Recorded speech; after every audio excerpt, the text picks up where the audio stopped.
Oui, bonsoir à tous. Sandra Mercier, formatrice à l'IFEAP. Donc, je suis la collègue de Frédéric et je suis également en charge des relations clientèle et de l'accompagnement des stagiaires sur les questions financières. C'est la raison pour laquelle je suis là ce soir. J'essaierai de répondre à vos questions. Merci. Très bien, et donc Frédéric Argoulon, je vais coordonner la formation CCP Management de proximité pour l'IFEAP. Et donc je suis formateur spécialisé sur l'usage des outils numériques et le développement de la formation à distance, qu'on appelle aussi digital learning, et donc formateur permanent à l'IFEAP. Je pense que vous voyez le diaporama. Sandra, tu me confirmes? Ok. Donc, on prend un temps avec quelques diapos pour vous présenter en détail la proposition de formation que l'on fait à l'IFEAP sur le CCP Management de proximité. Et puis ensuite, bien sûr, d'avoir un échange et de répondre à vos questions, en sachant qu'on a encore quelques questions en suspens, voilà, pour lesquelles on attend des réponses rapidement, mais qui globalement ne sont pas, comment dire, incontournables, en tout cas pour ce soir, sur ce temps d'information. Donc l'équipe, on va la rappeler, l'assistante de formation à l'IFEAP, c'est Léa Awas qui sera chargée d'assurer la gestion administrative et le suivi des parcours des stagiaires. En responsable communication et webmaster aussi, il y a Agathe Davio qui s'est chargée de faire circuler, de construire les outils et les supports de communication, et donc vous êtes susceptible de voir son nom apparaître sur les réseaux sociaux en soutien à la communication. Sandra s'est présentée, et puis moi-même aussi sur la coordination pédagogique. Alors, le CCP Management de proximité, pour qui au sein des établissements d'enseignement privé, des directions diocésaines, des OGEC, c'est toute personne en situation de management vertical, dit vertical ou transversal, donc avec des fonctions, des missions en hiérarchie, mais aussi en transverse. On pense généralement à la coordination de projets pédagogiques divers et variés, où on a à réaliser des missions de management avec des membres de l'équipe. Donc, sur les postes, on pense au cadre de direction, au cadre administratif, responsable de vie scolaire, des enseignants qui coordonnent aussi des projets d'équipe, comme ça a été rappelé tout à l'heure par Madame Sora, avec des doubles missions d'enseignement, mais aussi de responsabilité de coordination d'équipe ou de projet. Bien entendu, concernés par l'usage des outils numériques, mais enfin, faut-il le rappeler aujourd'hui, bien entendu, manager sans les outils numériques, là, je pense que la question ne se pose même pas, c'est pas le sujet. Donc, évidemment, cette question-là est centrale dans le projet de formation et la proposition de formation. Sur cette formation, les chiffres, donc il y a 4 compétences qu'on va détailler par la suite. 35 heures de formation, 21 heures en distanciel, 14 heures en présentiel. Alors évidemment, j'aurais dû mettre des points de suspension ou je ne sais pas quoi, peut-être des points d'exclamation, mais enfin, on va revoir les dates ensemble. Ces 2 journées de présentiel sont prévues les 14 et 15 avril. Voilà, c'est vraiment sous réserve, hein, parce qu'on ne sait pas comment tout ça va évoluer. Et on a espoir de pouvoir accueillir des stagiaires dans nos locaux à l'IFEAP à ces dates, mais c'est sous réserve. Donc, de toute façon, on travaille le plan B, un deuxième scénario qui est de passer aussi ces 2 journées-là en distanciel. Ça, c'est ce qu'on travaille avec l'équipe pédagogique. Donc, pour l'instant, c'est maintenu. Eh bien, non, on fera évoluer la situation en fonction de 2 évaluations certifiantes pour aller certifier ces 4 compétences. 2 formateurs, hein, au-delà de moi qui vais coordonner, il y a 2 formateurs qui vont intervenir sur le dispositif. Donc, équipe restreinte. Mais bon, pour 35 heures de formation, ça se comprend. Alors, j'ai mis 15 stagiaires, en tout cas, c'est ce qu'on vise. On imagine qu'on aura peut-être entre 10 et 15 stagiaires, on l'espère. la communication circule. Maintenant, évidemment, il faut que ça rencontre aussi des besoins du moment. La première compétence, adapter son management au développement du numérique. Donc, il y a 7 heures sur cette compétence. Alors, dans les objectifs professionnels à gauche et les contenus de formation, décrire les principaux outils collaboratifs, donc outils collaboratifs digitaux du manager. Donc, on pense aux agendas partagés, stockage partagé, les outils de communication à distance, les suites bureautiques partagées, les outils de brainstorming ou de partage d'idées. Voilà. J'aurais pu mettre 3 petits points parce qu'il y en aura d'autres qui seront évoqués. Alors, on est modeste, 35 heures. On est sur un premier niveau de formation et une première initiation à ce champ-là. Pour certains, iront plus loin s'ils ont déjà une pratique, évidemment, il n'y a pas de problème. Mais ce que je veux dire, c'est qu'on n'est pas sur une formation de 140 heures. Mais pour autant, on a quand même les moyens de réellement, au-delà de s'informer, bien sûr, se former, et on va le voir dans le dispositif. Apprendre à collaborer grâce aux technologies de l'information et de la communication, donc les concepts de collaboration et de coopération, l'usage et les stratégies de mise en œuvre collaborative grâce aux outils digitaux. Donc il y a vraiment cette idée de comment je manage, comment je génère, je facilite la collaboration et la coopération au sein de mes équipes grâce aux outils numériques. Tout ça se croise. Faciliter la coordination des actions et des acteurs à travers le travail collaboratif, donc une posture de facilitation, je viens de le dire, du manager. Des choix, quels choix en termes d'outils numériques en fonction des besoins, puisque là, il y a, j'ai envie de dire, la typologie des outils, et puis il y a ma réalité de terrain. Et là, évidemment, on prendra aussi en considération chacun des terrains, chacune des situations liées au manager ou au management qui est en place. Ce n'est pas la même réalité pour un responsable de vie scolaire que pour un chef d'établissement, par exemple. Donc, une première compétence de 7 heures. Une deuxième compétence, aussi là de 7 heures, accompagner son équipe dans la transformation numérique de l'organisation. Donc, le rôle du manager dans un contexte digital, les concepts de culture digitale en entreprise, de management, les besoins des collaborateurs sur le plan des outils. Donc, on voit que là, il y a à la fois autant la compétence 1, c'est déjà moi en tant que manager, quels outils je découvre, où est-ce que j'en suis dans ma pratique. Et la compétence 2 qui colle très bien à la 1, c'est en termes, voilà, maintenant quand je regarde mon équipe, où est-ce qu'on en est et comment je peux déjà faire un état des lieux et évidemment me projeter dans un accompagnement autour de l'appropriation de ces outils digitaux. Donc les besoins des collaborateurs sur le plan des outils, les profils de référents du digital au sein d'une organisation, est-ce que il y a des profils particuliers et sur qui je peux m'appuyer dans mon organisation pour faire avancer cette question-là des outils digitaux au sein de l'entreprise, de l'établissement. Accompagner les collaborateurs dans la transformation digitale de l'entreprise, donc conduite et stratégie du changement dans le champ du digital, les points de résistance, les points d'appui, la méthodologie d'un projet de développement des compétences numériques, donc un état des lieux, se fixer des objectifs, des moyens, une stratégie, des modalités d'évaluation autour du développement des compétences numériques. Et puis penser, alors même si vous comprenez bien qu'au-delà des 35 heures, avec un programme aussi riche, je ne dis pas qu'on aboutira à un plan de formation aux outils digitaux finalisé, mais enfin, quand même, avoir un regard sur cette question de plan de formation. Et puis créer des outils pour favoriser l'appropriation des outils par les collaborateurs. Donc c'est comment j'ai quelques points de repère, quelques modèles, quelques outils de suivi des montées en compétences numériques. Donc on voit là, la compétence 2, elle est centrée sur l'accompagnement de l'équipe que je manage, entre guillemets, en tout cas,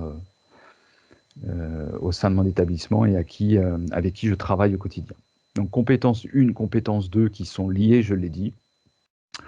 Concrètement, en termes de dispositifs, on a un début de formation le 22 mars, même si là, je ne l'ai pas intégré dans les 35 heures.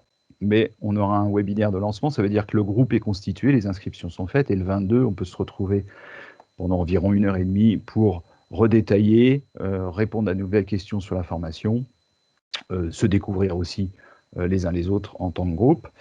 Une présentation des formateurs, des deux formateurs qui vont intervenir sur le dispositif, et puis une présentation des certifications, les attendus, et puis un guide autour l'UC1, l'UC2.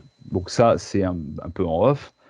Les temps de formation démarrent le 25 mars avec un distanciel synchrone d'une journée. Alors bien sûr, c'est pas 6 heures de visio, hein, il y a des temps où chacun travaille en asynchrone et puis retrouve le formateur. Donc là, seront travaillées les deux compétences, 1 et 2. Un deuxième temps dont j'ai parlé tout à l'heure, 14-15 avril, en présentiel. À nouveau, pour travailler les compétences 1 et 2 sur 5 heures. Là, vous avez vu 2 jours, c'est parce que va se rajouter une compétence tout à l'heure, la compétence 3, donc qui viendra compléter ce présentiel avec 7 heures de présentiel. Et enfin, entre le 15 avril et le 31 mai, des temps de distanciel, d'accompagnement au projet, puisque l'idée, c'est bien sûr que les participants à cette formation fassent des allers-retours avec leur terrain, et donc puissent analyser ce terrain et faire des propositions. Donc il y aura un temps collectif d'1 heure et il y aura du suivi individuel. On a prévu 2 temps individuels de 30 minutes avec le formateur qui est en charge, c'est le même, qui est en charge les UC 1, 2, 3, la même personne. Et puis il y aura un temps d'1 heure aussi de préparation en collectif, toujours à travers une classe virtuelle, pour la certification. J'en reparlerai tout à l'heure, les certifications qui auront lieu les 7 et 8 juin. Donc voilà pour les compétences 1 et 2. La compétence 3, réguler l'utilisation des outils numériques, 7 heures également. Donc connaître le cadre réglementaire relatif au droit de la déconnexion, état des lieux sur le monde du numérique et ses conséquences possibles, infobésité, hypervigilance, zapping, droit à la déconnexion, télétravail, avantages et risques. On est en plein dedans évidemment depuis des mois. Donc ces questions-là sont réellement d'actualité. Et je pense qu'elles vont le rester à l'avenir. Identifier les situations à risque liées à l'hyperconnexion et les actions de prévention à mettre en place, bien-être et numérique, impact biologique, psychologique et relationnel, postes et secteurs à risque au sein de l'établissement scolaire, mesures de prévention, définition et protocoles de mise en œuvre.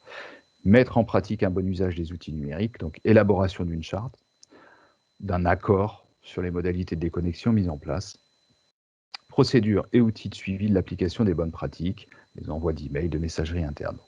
Une compétence centrée sur la question de la régulation de l'utilisation de ces outils numériques au sein de l'organisation. Donc une compétence de 3 heures, donc je l'ai dit tout à l'heure, c'est donc Bruno Terrasson, qui est à la fois enseignant et qui fait du développement et de l'accompagnement à la transformation digitale des établissements scolaires, qui travaille aussi pour une société qui s'appelle Sophiae. On a l'habitude de travailler depuis des années avec lui, et c'est lui qui va intervenir sur la compétence 1 de 3. Donc cette compétence, vous voyez par rapport au premier schéma que je vous ai montré tout à l'heure, on la voit apparaître UC3 de 7 heures, donc en présentiel, hein, donc 14 et 15 avril. Et enfin, la compétence 4, donc 14 heures pour compléter, s'assurer de la sécurité numérique des services proposés. Donc là, maîtrise des risques liés à un environnement numérique, donc rappel des concepts, confidentialité des données sensibles, grille d'analyse des risques de son propre environnement numérique, registre général de la protection des données, donc définition et mise en application. Alors on n'ira pas jusqu'à l'écriture du protocole complet, parce que ça demanderait beaucoup plus d'heures, mais quand même d'avoir une sensibilisation à cette question RGPD, et puis la CNIL en tant que lieu de ressources. Acquérir les bonnes pratiques en matière de sécurité des données, les procédures de protection des données au sein des établissements scolaires, les réseaux sociaux au service de l'établissement scolaire, on joue les bonnes pratiques. On sait que la plupart des établissements scolaires s'appuient sur les réseaux sociaux pour communiquer sur leur activité. On pense à Facebook, mais il y en a d'autres.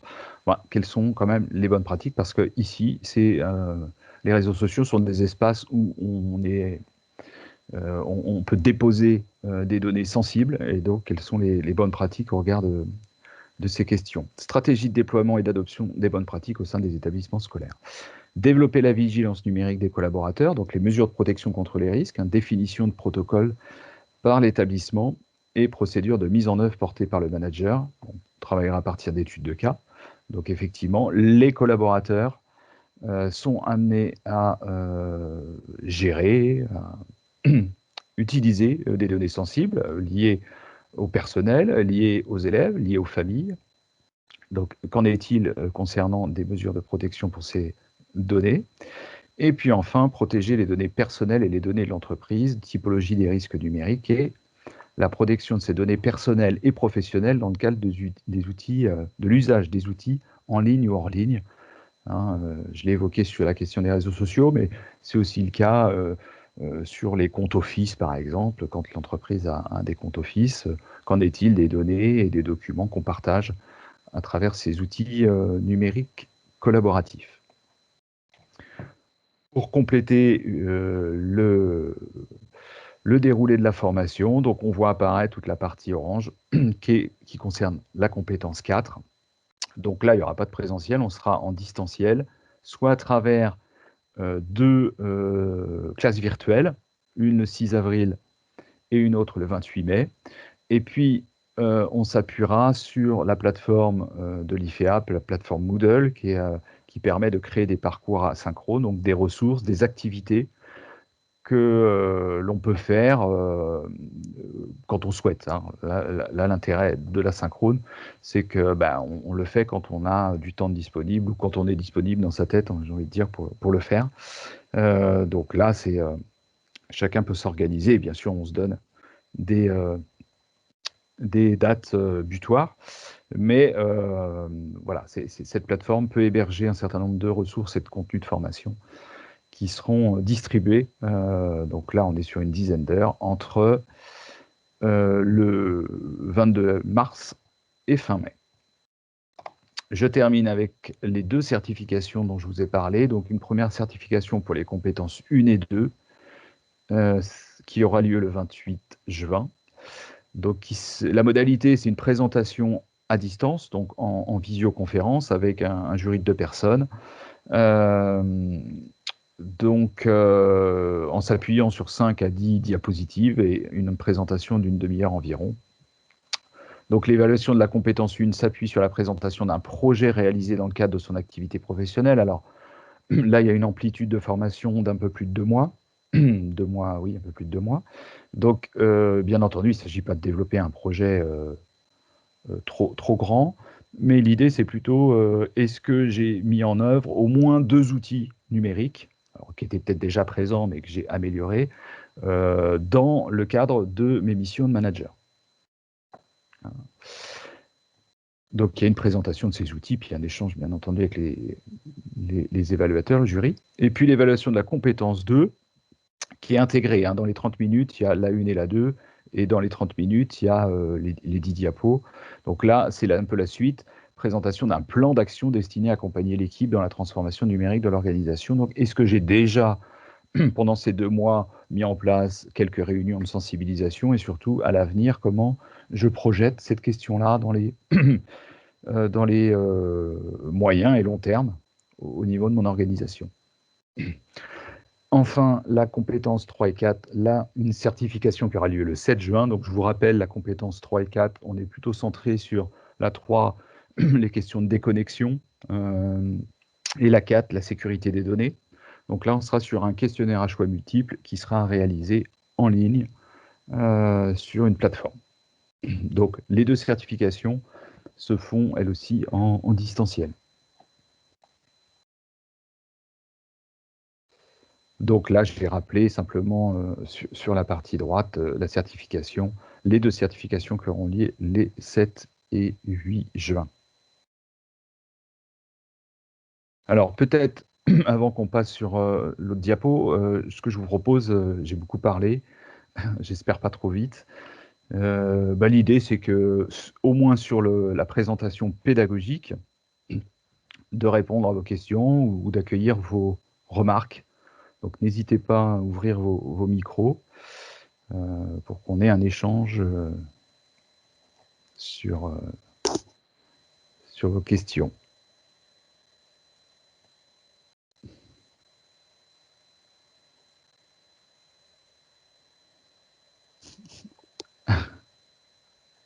Alors, je ne sais pas comment je vais le prendre. Bon, pour l'instant, pas de questions particulières a priori. Donc, on va poursuivre et puis on pourra avoir un temps par la suite. Alors, on va faire ça à deux voix avec Sandra. Je vais rappeler la question des tarifs et du financement. Donc, on est sur un tarif à 30 € hors taxe de l'heure par stagiaire. Tu complètes, hein, Sandra, n'hésite pas. Ouais. Ce qui fait donc pour un parcours de 35 heures, là, il n'y a pas besoin d'avoir fait de grandes études, 1050 € hors taxe par stagiaire. Se rajoute un forfait pour les deux évaluations de 250 € hors taxe, qui comprend voilà, l'usage de la plateforme et surtout la convocation d'un jury d'évaluation de 2 personnes. Alors, peut-être une petite précision par rapport à l'élément hors taxe. Ça peut surprendre dans le monde de l'enseignement de voir des tarifs affichés en hors taxe.